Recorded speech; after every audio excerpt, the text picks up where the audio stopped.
नारायणपुर से बड़ी खबर आपको बता दें, पुलिस और नक्सलियों में मुठभेड़ हुई है। पुलिस ने 2 नक्सलियों को ढेर किया है और 2 नक्सलियों का शव बरामद किया गया। तो बता दें कि मौके से 2 बंदूक भी बरामद हुई है और मारे गए नक्सलियों की पहचान फिलहाल नहीं हुई है। तो बता दें कि अबुझमाड़ के गोमागाल के जंगलों में ये मुठभेड़ होना बताया जा रहा है। तो नारायणपुर से इस वक्त ये बड़ी खबर, पुलिस और नक्सलियों में मुठभेड़ हुई है, जिसमें आपको बता दें कि पुलिस को कामयाबी मिली। बता दें कि 2 नक्सली इस मुठभेड़ में ढेर हुए हैं, इसकी जानकारी सामने निकल कर आ रही है।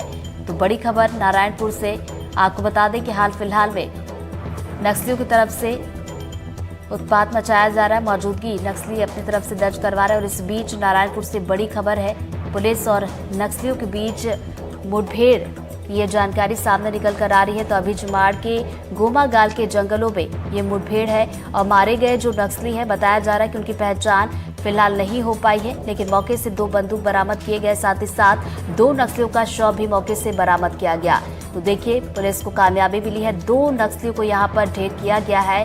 और एक बार फिर से बता दें, नारायणपुर से ये खबर, जहां पर पुलिस और नक्सलियों के बीच मुठभेड़ की ये जानकारी सामने निकल कर आ रही है। 2 नक्सलियों को ढेर किया है पुलिस के जवानों ने और उसके बाद ये भी बता दें कि 2 नक्सलियों का शव बरामद कर लिया गया, साथ ही साथ मौके से बंदूकें भी बरामद की गई हैं। तो मारे गए जो नक्सली हैं, हाल फिलहाल में उनकी पहचान तो नहीं हो पाई है, लेकिन अबुझमाड़ के गोमागाल के जंगलों में ये मुठभेड़ होना बताया जा रहा है।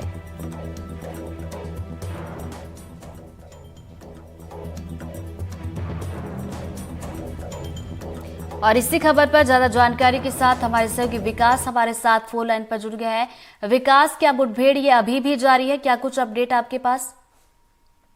देखिए, पुलिस की यदि मानी जाए तो ये मुठभेड़ तो काफी देर हो गई और जिसमें लंबे समय तक चली इस मुठभेड़ में 2 माओवादी उनके अनुसार मार गिराए हैं और वहां से 2 12 बोर के बंदूक भी बरामद किए गए हैं। गोमागाल का इलाका बताया जा रहा है, अबुझमाड़ का ये इलाका है।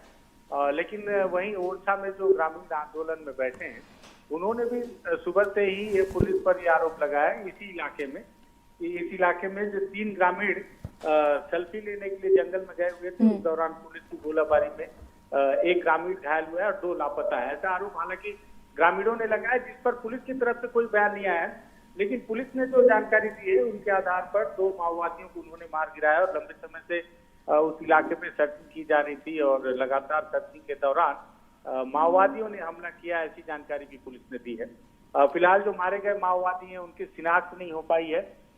देखना होगा कि अगर ये वाकई में दोनों मारे गए माओवादी पुलिस के लिहाज से माओवादी हैं, तो इन पर कितना इनाम है, क्योंकि जब भी किसी माओवादी को मारा जाता है तो लगभग 2 से 3 घंटे या 4 घंटे में उसकी शिनाख्त हो जाती है।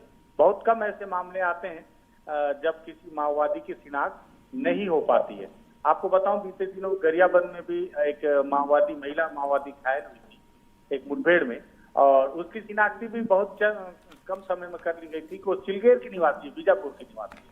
ऐसे में जब कोई माओवादी मारा जाता है तो उसकी तस्वीर के साथ ही पुलिस के पास जितने भी रिकॉर्ड्स होते हैं वो खंगालने में बहुत ज्यादा समय नहीं लगता, लेकिन अगर समय लग रहा है तो ये भी मामला कहीं ना कहीं संदेहास्पद हो सकता है। हालांकि पुलिस आगे की बयान देने से विकास, जानकारी मिलने के बाद पुलिस मौके पर पहुंची थी जहां पर ये मुठभेड़ हुई, या फिर रूटीन सर्चिंग के लिए निकली थी, उस दौरान ये मुठभेड़ होना बताया गया है? देखिए, लगातार फोर्स सर्चिंग पर तो है और इस मुठभेड़ के बाद बैकअप पार्टी की आवश्यकता इसलिए नहीं पड़ी क्योंकि जब फोर्स पर माओवादी अटैक ज्यादा हावी होने लगते हैं, तब वहां बैकअप पार्टी की आवश्यकता होती है। और ये रूटीन गश्त का ही मामला बताया जा रहा है, रूटीन गश्त पर फोर्स की उस दौरान। चलिए, बहुत बहुत शुक्रिया विकास आपका तमाम जानकारी के लिए। तो देखिए, नारायणपुर से खबर, जहां पर पुलिस और नक्सलियों के बीच मुठभेड़ हुई है, जिसमें 2 नक्सलियों के शव बरामद कर लिए गए। हालांकि अभी तक पहचान नहीं हो पाई है और मौके से 2 बंदूकें भी बरामद कर ली गई हैं।